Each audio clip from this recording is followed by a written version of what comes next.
I'm sorry, folks. I'm going to go against the grain here. Dominion is full of it. They're full of it. And in my opinion, they should have won this lawsuit. But this is just like what's going on with Trump. It's just like what's going on with Trump. So I have an article for you here at Fortune Magazine. This is by Eric Larson, came out yesterday in collaboration with Bloomberg. Talking about who the main benefactor is in this settlement, in this lawsuit. It isn't Dominion. The big winner from Fox's $787.5 million settlement is a private equity firm that stands to make a 1,500% return. 1,500%. Staple Street Capital.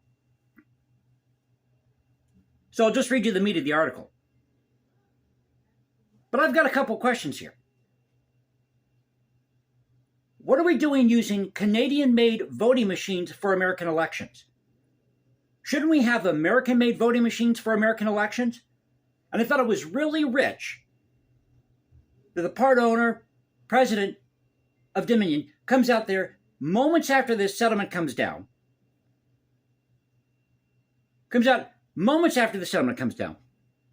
Standing there on the steps of the Delaware courthouse,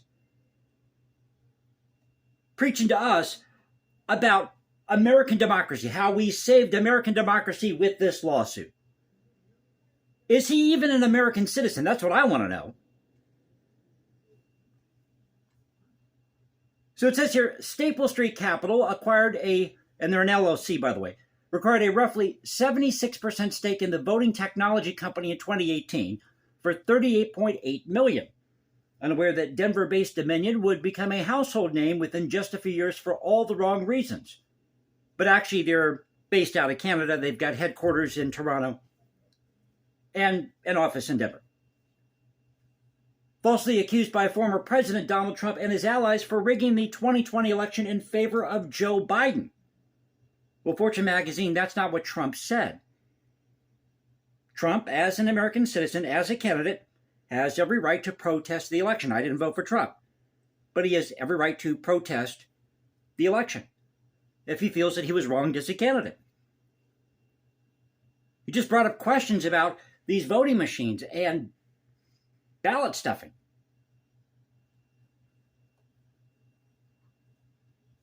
Dominion sued Fox for defamation, seeking $1.6 billion in damages, but settled for about half that amount Tuesday, just as opening statements were about to be presented at trial.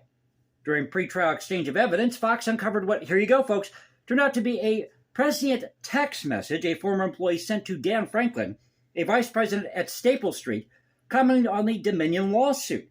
Quote, would be pretty unreal if you guys like 20 extra Dominion investment with these lawsuits, the message said, which was cited in a court filing. Oh, wait a minute. I thought this was all about saving American democracy.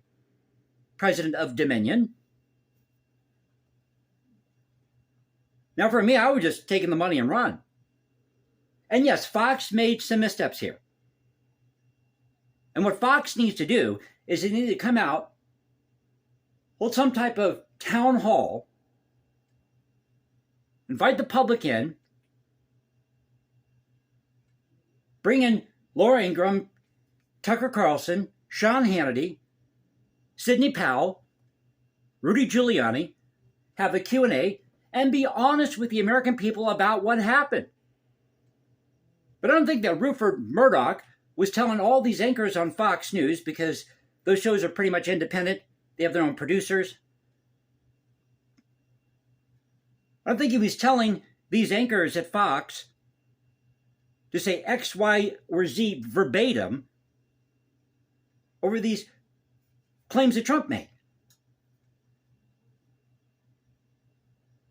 But Fox also had to deal with a dwindling audience because of what happened after calling Arizona.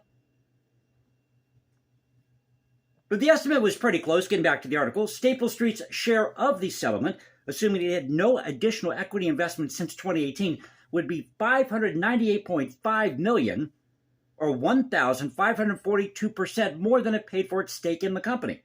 According to its website, Staple Street has about $900 million under management.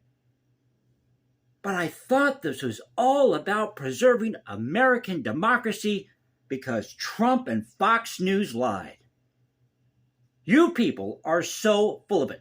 Yes, you have standing here. Yes, you had a legitimate complaint. You had every right to take it to court. But don't sit there and act like you're all squeaky clean, because there's an old saying about civil court. It's where you hold these defamation suits or libel suits. There's an old saying. Everybody lies in civil court. Small claims court? Well, this was no small claim. But everybody lies in civil court. And you have to prove malice, intent. Did Donald Trump intend to mislead the public?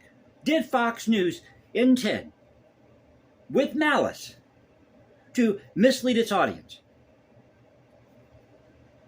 To perpetuate the lie that the 2020 election was stolen? I mean, you're getting into the area of free speech when you do that. So no host on Fox can interview somebody like Sidney Powell or Rudy Giuliani?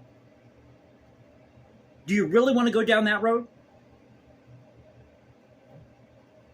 Quote, it's not that every day an investment fund finds itself at the center of this type of dispute, Staple Street co-founder Houghton Yagahoozabazada said at a press conference Tuesday, where the settlement was announced. I think that's how you say his last name. It's Yaghoobzadeh. Yagahoozabazada said this at a press conference Tuesday. First, this case has always been about exposing the truth and holding those who knowingly spread lies accountable.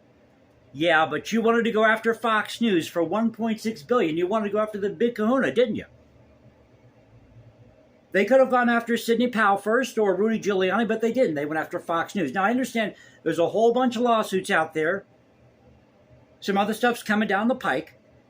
Look, I'm not accusing Dominion of engaging in anything nefarious here or Fox News. But when you've got a tweet where somebody's asking for you or saying that it would be great if you could get 20 times what you're asking, and you're already asking for $1.6 billion, which is way above what the value of your company is, claiming all these losses, preaching to us again about American democracy on the steps of a courthouse somewhere in Delaware,